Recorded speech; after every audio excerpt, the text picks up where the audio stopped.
paz do Senhor, irmãos amados, nós estamos agora no nosso primeiro dia e eu quero deixar aqui uma palavra de reflexão para você, baseado na nossa leitura de hoje, que foi Josué nos capítulos 1 e 2.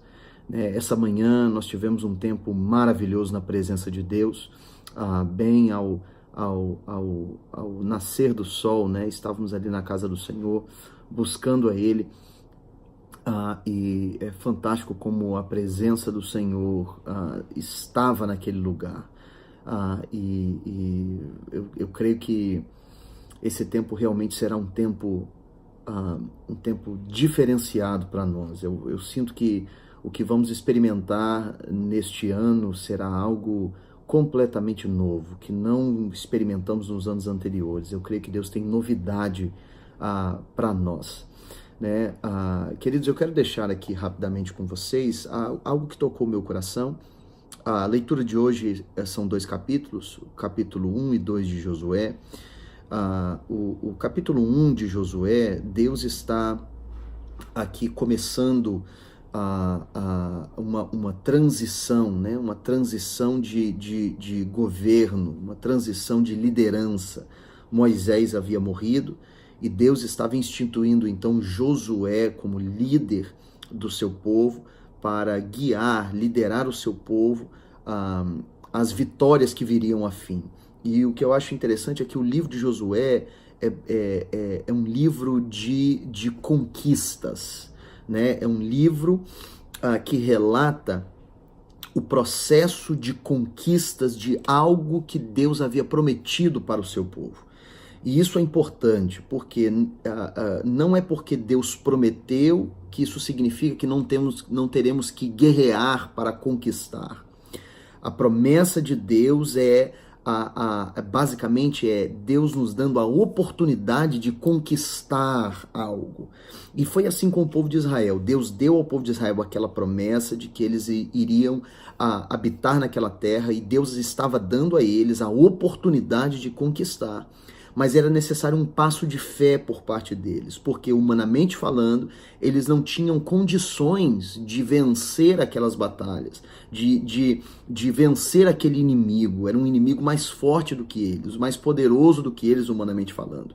Então eles precisavam dar um passo de fé, crendo na palavra de Deus, entendendo que a palavra de Deus era a palavra de Deus com eles era a base, e era o que fortaleceria eles, o que capacitaria eles, o que ia equipá-los para avançar em direção ao propósito que Deus havia estabelecido, a conquista da terra prometida. Nesse primeiro capítulo, Deus está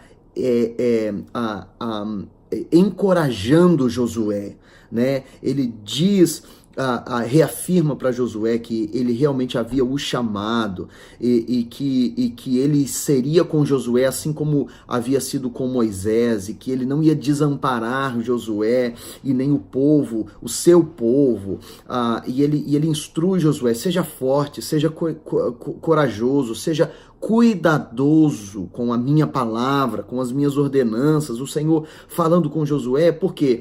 Porque a bênção do Senhor, ela repousa sobre nós enquanto estamos em sintonia com Ele. Então, é importante demais que nós estejamos buscando ao Senhor para não perder essa sintonia, porque se perdemos a nossa sintonia com o Senhor, não temos como desfrutar do seu favor e da sua bênção. Então Deus estava falando isso para Josué: seja forte, corajoso e cuide fazer tudo conforme o que eu te disse, porque a bênção do Senhor está aí, a bênção do Senhor está em permanecermos em sintonia com Ele e viver a sua palavra.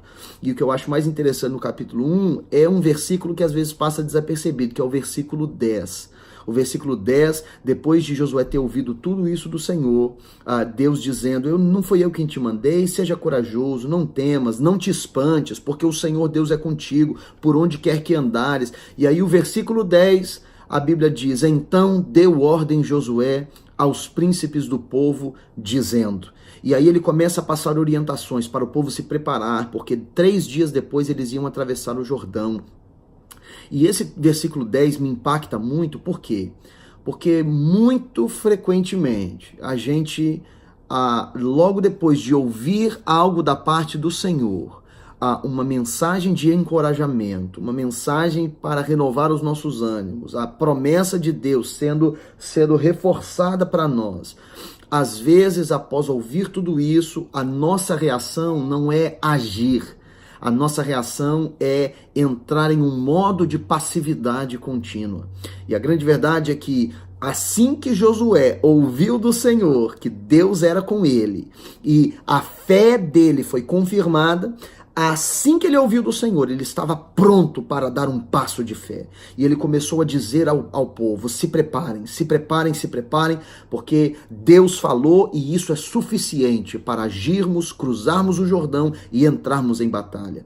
E isso é maravilhoso. Eu espero que o Espírito Santo de Deus toque o seu coração, para que à medida que Deus for te encorajando e Deus for confirmando em você o seu propósito, a sua visão, os sonhos de Deus para você, que você não cruze os braços e fique apenas esperando as coisas caírem do céu, mas que você tome as atitudes necessárias, dê os passos necessários, comece a organizar as áreas da sua vida para viver e desfrutar aquilo que Deus preparou para você. Não fique quieto, não fique passivo. É o momento de Deus para você, em nome de Jesus. No capítulo 2, a gente tem a introdução de uma personagem muito interessante, que é Raabe. Raabe, uma mulher que não fazia parte do pacto de Abraão, ela não era da descendência de Abraão, mas ainda assim, por causa da sua fé e por causa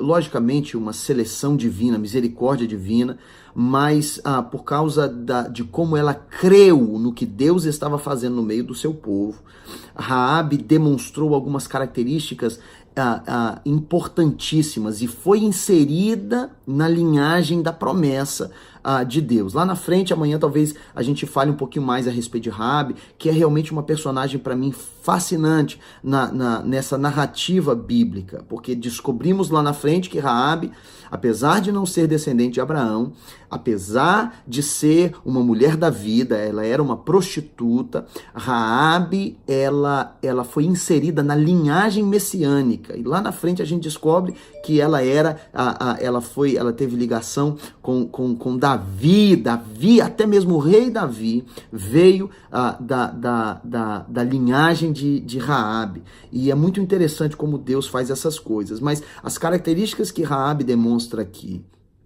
no capítulo 2 são características muito lindas, porque ela demonstra uma fé que, em primeiro lugar, é corajosa.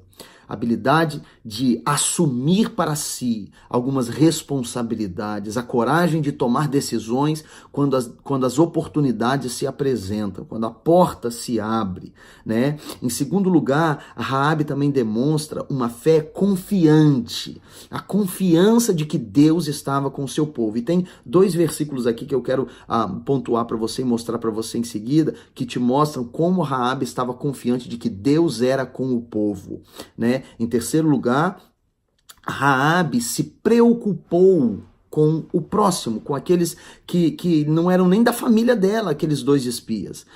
Ela os recebeu, cuidou deles, e essa habilidade de se preocupar com o próximo é algo que nós também precisamos desenvolver. E em último lugar, Raabe pôde alcançar a importância de um pacto, de uma aliança. E quando, de acordo com a palavra, com a narrativa aqui, a gente tem de forma bem expressa que os espias orientaram ela, como que ela e a sua casa iriam ser salvos. E os espias dizem para ela para pendurar o cordão vermelho, o cordão de fio de escarlata na janela da casa dela, que simboliza a cobertura do sangue do cordeiro. E é muito interessante isso. Por quê? Porque nós e nossa casa seremos salvos por causa da cobertura no sangue de Jesus. E sabe de uma coisa, meu irmão? Estamos sim em batalha, estamos sim em guerra, mas esses 2 versículos aqui, para mim, mostram para nós de forma profética como que Deus está de fato conosco. No versículo 9 do capítulo 2, a Raabe está dizendo aqui para os espias o que a cidade está falando do povo de Israel.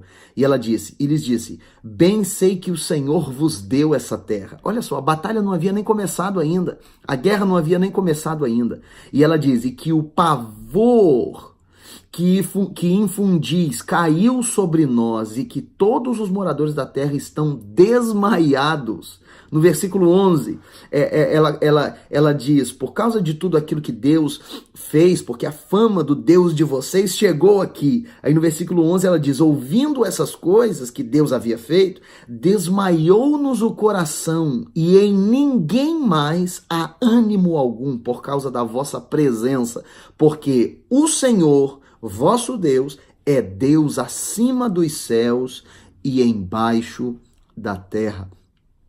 Raabe estava reconhecendo aqui que Deus estava com aquele povo. Eu quero te dizer uma coisa, meu irmão, quando a gente não age em cima de uma promessa de Deus, nós estamos na verdade, sabotando o plano de Deus nas nossas próprias vidas. Quando a gente não toma atitude de avançar em cima daquilo que Deus declarou, nós estamos nos privando de vencer uma batalha que o inimigo já está preparado para perder. O inimigo de Israel, eles já estavam preparados para perder essa batalha. E Israel não teria desfrutado da terra se eles não estivessem dispostos a lutar por ela. Então, eu lanço aqui esta palavra para você. Nessa semana que estamos abrindo hoje, uma semana que estamos orando e clamando a Deus pelo avanço e o crescimento do nosso ministério, da nossa igreja, pedindo a Deus 3 coisas específicas.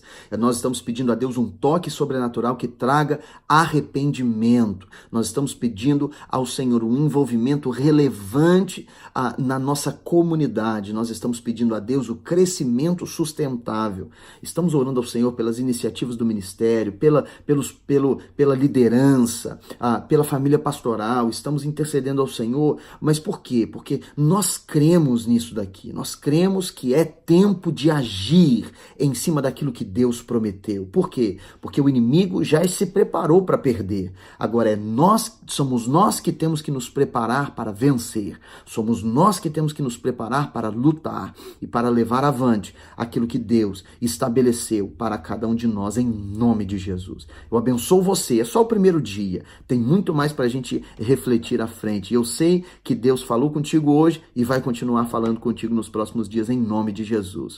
Pai Celestial, eu louvo a Ti pela vida de cada irmão, cada irmã que decidiu aceitar esse desafio de ingressar neste propósito de jejum e de oração com o Senhor. Eu peço ao Pai que o Senhor acenda nos corações a chama de buscar ao Senhor mais e mais, de conhecer o Senhor intimamente e de forma mais profunda. Em nome de Jesus, ó Pai, eu declaro o fortalecimento do Teu povo. Em nome de Jesus, Senhor, e peço a Ti que o Teu Espírito toque os corações deste momento e que a unção do Senhor seja sentida aonde quer que os Teus filhos estejam. Em nome de Jesus, amém e amém. Deus te abençoe e eu vejo você daqui um pouquinho na nossa oração hoje à noite. Fiquem na paz.